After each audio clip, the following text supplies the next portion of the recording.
Hello, Spinner94 here, bringing you another Pokémon Wi-Fi battle, and while I adjust the camera is there, you can certainly see my opponent has a pretty intimidating team, a pretty OU team. So this was a battle I had on X and Y a while ago. I haven't had many battles recently, so I'm looking through a load of old files and thought, that was a decent one, I'll upload that. That was a decent one, I'll upload that. You get the idea. So anyway, he's going to lead off with his Garvantula, and I'm going to lead off with Chicken Legs here, which is just a classic normal gem hit Fakemon, you know what I mean? So I'm going to hit this thing with a fake out, but he does make a great switch here and switches into the Rotom, so he obviously knew the set, so I know my opponent's strength here by instantly knowing this set. So I go straight for the close combat here and do a huge chunk of damage to this Rotom, so I'm like, okay, this could be Scarf, this could be Chesto Resto, this could be all sorts. So anyway, I get burned, so it's definitely not one of the Scarf sets. I'm thinking, okay, this might be Chesto Resto, so I go over into the close combat, and unfortunately I don't take this thing out, which is a shame. So this reveals it's a rest set, so this is probably a mixed wall Rotom, which is a pain in the bum to verse, but unfortunately you've got to be able to take it to hit from these things. So this washing machine's going to go to sleep and eat your berry and wake up, which I don't get how you eat in your sleep, but whatever. So I'll go over the rock slide. I'm just praying for the flinch here. I'm just like, come on, give me a flinch. I get a crit, which is nice, but he does go for the volt switch and hits me up there straight away, so it's like, oh well, at least I can see what he's going into and I can just sort my match out from there. So this is not a good start. So it goes into his Garvantula here, and I go into my Torkoal here, and Torkoal's going to pretty much do some work here as he goes for the sticky web, and I thought, okay, there's no point rapid spinning now, I might as well get a lava plume on this thing, because at least if I can burn it, it's going to whittle it down. So I get the lava plume, do a huge chunk of damage, don't get the burn. So incoming thunder here, and Torkoal takes that, not as well as I would have liked it to, but Torkoal is a defensive one, not a special defensive one, so I should be counting my blessings. Torkoal lived that at all. So thankfully Torkoal lives that, and Torkoal's going to get some nice recovery out here, so the lefty's going to start kicking in, and he goes into his Landorus here, and I wasn't quite sure what kind of set this would be, and he brings it in on a Pokemon that could potentially burn him, so I was cautious. So I went for the Protect here, and he goes for the Stealth Rock, so this is probably a defensive Landorus wanting to get all the setup it can. So I'm not quite looking forward to battling this. So I get hit with a knockoff here, and that does a huge chunk of damage. It gets the lefties off, considering I'm quite a defensive wall. So I take this opportunity to go for the rapid spin, get rid of those stealth rocks, and get rid of those that sticky web, which is going to cause havoc to my team. So he goes for the earthquake here, and that's unfortunately going to be enough to take Torkoal out. But Torkoal did his job. It got rid of those stealth rocks and sticky webs. It's exactly what I needed, because I don't want the sweepers being slowed down any. So he goes into Alakazam here, and he does withdraw his Shake It as I go for the Energy Ball for the neutral damage, as he goes into his Florges here, which is kind of good and bad for me. So I hit this thing up with the Energy Ball and caused no damage at all. And seeing on that damage, I'm thinking, okay, you definitely haven't got much investment in defense, so I'm going to go for a Psyshock. So I go for the Psyshock, and that does a huge chunk of damage, 70% or something like that, as I get hit with a Moonblast, and see that's bad at damage. Yep, you're not a fully invested defense. So you're not a fully invested special attacking set, so I can certainly go for another one.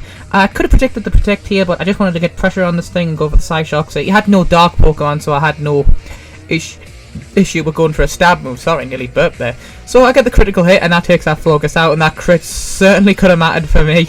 So he goes into his Ryoku here, and I'm thinking, okay, this thing could potentially be faster. I don't want to lose Alakazam at this point, so I'm definitely switching out and going into Umbreon here as my special defensive wall.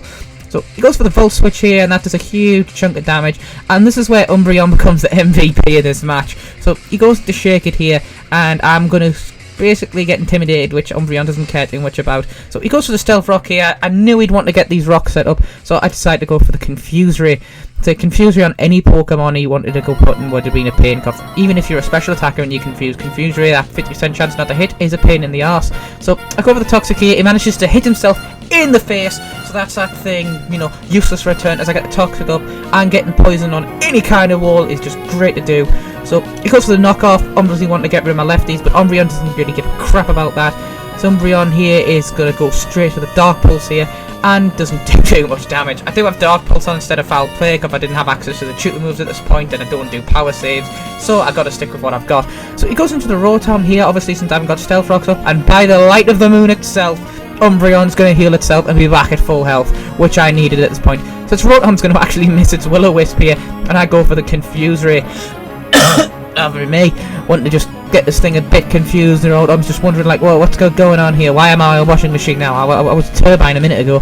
So this washing machine's going to go for Will-O-Wisp again, and miss again. This thing needs some goddamn glasses, as I go for the Energy Ball and do a good chunk of damage on this thing, and it hits itself in the face. So I'm thinking at this point, he's probably going to want to switch, because he wants to preserve his Pokemon. So he goes into his Raikou here, and I do predict the switch. So I go straight for the Psyshock here. boom, this thing takes half its health. And I'm going to do the exact same again. Thankfully, I do manage to outspeed. This isn't a weird scarf set or anything like that. This is that set thing taken out good guy OU Jolteon. So the Kyurem comes in here, and this is the only time I think I've ever versed Kyurem in its form here, with black and white forms. I had no idea what to do, so I go into Umbreon because I thought Umbreon was a pretty safe bet. I was going to go for a Dragon Claw, and that does a huge chunk of damage, and it'll do another huge chunk of damage and take Umbreon out. So, but the moon did not save me there.